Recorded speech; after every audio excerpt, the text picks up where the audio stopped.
Assalamualaikum warahmatullahi wabarakatuh. Hai para pencinta catur dan para caturmania, selamat datang kembali di Legenda Catur Dunia. Seperti yang saya sebut tadi pagi, sore ini kita akan ulas permainannya Ian Nepomuk versus Fabiano Caruana. Ian Nepomuk masih bisa menjaga posisinya kawan di puncak klasemen setelah bermain remis tadi malam. Anies Giri berhasil menggeser posisi Fabiano Caruana setelah mendapatkan kemenangan atas Ding Liren. Di video ini kawan, sepertinya admin tidak akan memberikan analisa-analisa seperti biasanya yang menunjukkan langkah-langkah alternatif yang mungkin saja bisa terjadi.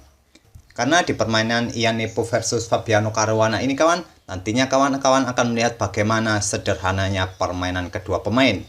Sepertinya kedua pemain sangat berhati-hati untuk tidak sampai kehilangan poin di permainan ini.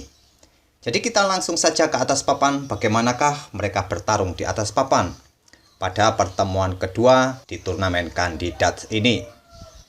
Ian Nepomuk memegang putih langsung mengawali permainan dengan pion E4 dibalas pion E5 oleh Caruana, kuda F3, kuda C6. Ian Nepomuk tidak bermain dengan pembukaan Italia ataupun Ruy Lopez kawan, dia bermain dengan kuda C3, kuda F6 lanjut Caruana, dan pion D4 lanjut Ian Nepomuk. Dan kita dapati permainan Scotch game dengan variasi 4 kuda. Pion E pukul pion D4 dipukul balik oleh kuda, dan gajah hitam berkembang ke B4 memberikan pin-pinan bagi kuda putih C3. Ian Nepomuk di langkah ke-6-nya sudah menunjukkan langkah-langkah yang simpel. Artinya Ian Nepomuk langsung memainkan taktik jual beli kuda pukul kuda dipukul balik dengan pion B. Jika dipukul balik menggunakan pion D, maka terbuka bagi menteri putih pukul menteri hitam skak dan hitam akan kehilangan kesempatan untuk rokade. Fabiano Caruana pun pukul kuda menggunakan pion B. Ian Nepomuk melanjutkan pengembangan gajah ke D3 untuk memperkuat posisi pion E4-nya. Pion D5 lanjut Caruana menantang pion putih, pion pukul pion. Caruana tidak pukul balik, terlebih dahulu melakukan rokade pendek. Begitu juga dengan Ian Nepomuk. Selanjutnya Caruana melanjutkan pengembangan gajah G4 dengan tempo mengancam menteri diblokade oleh pion F3. Gajah pun mundur ke H5. Sampai langkah ke-10 ini kawan, sudah nampak terlihat bahwa dengan terbukanya petak pusat atau pertarungan di petak pusat di awal-awal pembukaan tadi, permainan tidak akan menjadi kompleks dan akan menjadi sederhana. Jadi di langkah berikutnya mungkin admin tidak akan tunjukkan langkah-langkah alternatif yang biasa admin tunjukkan. Permainan dilanjutkan oleh Ian Nepomuk dengan langkah gajah ke G5 memberikan tekanan pada kuda hitam F6.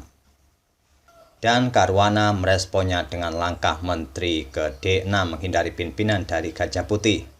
Ian Nepomuk melanjutkan dengan langkah gajah pukul kuda. Taktik jual beli, taktik yang sederhana. Dia menjaga permainan tetap sederhana, tidak memberikan kesempatan bagi Caruana bermain lebih kompleks. Dipukul balik oleh menteri hitam, pion D pukul pion C6, gajah pukul kuda C3, dipukul balik oleh pion, menteri hitam pukul balik pion C3, dan Ian Nepomuk memainkan gajahnya ke E4 melindungi pion C6-nya. Gajah hitam ke G6 lanjut Caruana menantang pertukaran gajah petak terang. Sama-sama menunjukkan taktik jual beli kawan. Tapi Ian Nepomuk menolak pertukaran gajah petak terang ini, melangkahkan menterinya ke D7, mengancam pion hitam C7.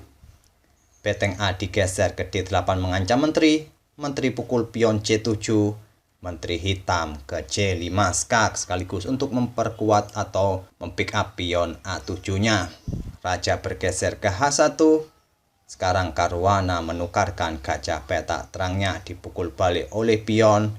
Dan Caruana menggeser betengnya ke C8 mengancam menteri. Menteri bergeser ke D7. Caruana pukul pion C6 menantang pertukaran menteri. Putih menolak dengan pukul pion A7. Selanjutnya menteri hitam pukul pion E4. Melihat pionnya yang ada di C2 ini sudah tidak bisa di backup lagi atau tidak bisa diselamatkan lagi karena sudah mendapatkan 2 kali ancaman dari perwira hitam ini kawan. Ian Nepomuk hanya menggeser betengnya ke E1 menyerang menteri. Menteri pukul pion C2, pion A4 lanjut Ian Nepomuk, menteri hitam ke C5 menantang pertukaran menteri. Tantangan diterima, menteri pukul menteri dipukul balik oleh beteng hitam, pion didorong terus maju ke A5, dan beteng hitam digeser ke A8 oleh Caruana. Dan pion terus didorong maju ke A6 oleh Ian Nepo. Pion H5 balas Caruana membuka ruang bagi rajanya dan bersiap untuk memblokade langkah pion putih di sayap raja ini. Beteng putih digeser ke B1. Jika pada posisi ini tadi, putih langsung mendorong pionnya maju ke A7, maka beteng hitam akan turun ke C7 dan pion yang ada di lajur A ini akan tewas. Tidak mungkin lagi beteng bisa memblokadenya atau memberikan backup bagi pion di peta A7 ini. Oleh karena itu, Ian Nepo di posisi ini tidak terburu-buru mendorong pion ke A7, memainkan betengnya digeser ke B1. Raja bergerak ke H7. Beteng bergerak ke C7 juga bagus bagi hitam, tapi Caruana memilih langkah raja ke H7. Segera mengaktifkan rajanya kawan-kawan untuk memberikan backup bagi pion-pionnya atau menggembala pion-pionnya di sayap raja ini. Ian Nepo membalas dengan langkah beteng naik ke B6, membatasi ruang gerak raja agar tidak bisa melintas maju ke depan, dan Caruana menggeser beteng naik ke A7 memblokade pion yang ada di peta A6 ini. Raja putih bergeser ke G1, beteng hitam ke C8, mencegah raja bisa bergerak maju ke depan, dan pion H3. Respon Ian Nepo untuk memberikan ruang gerak bagi rajanya untuk melintas maju ke depan. Pion F6 balas Caruana, beteng putih naik ke A3. Ini adalah untuk penguasaan baris ketiga ini kawan, agar beteng hitam tidak melintas atau menguasai baris ini sehingga rajanya nanti bisa bergerak ke baris ketiga. Raja hitam bergerak ke G6, raja putih ke H2, pion H4 blokade langkah raja yang mungkin akan bergerak ke peta G3, dan raja putih pun akan stuck di posisi baris pertama nantinya. Beteng putih pun turun kembali ke A1. Beteng hitam naik ke C4 untuk mengontrol baris keempat ini kawan. Raja putih turun ke G1, beteng kembali ke C2, dan beteng putih naik ke A4 mengincar pion A4.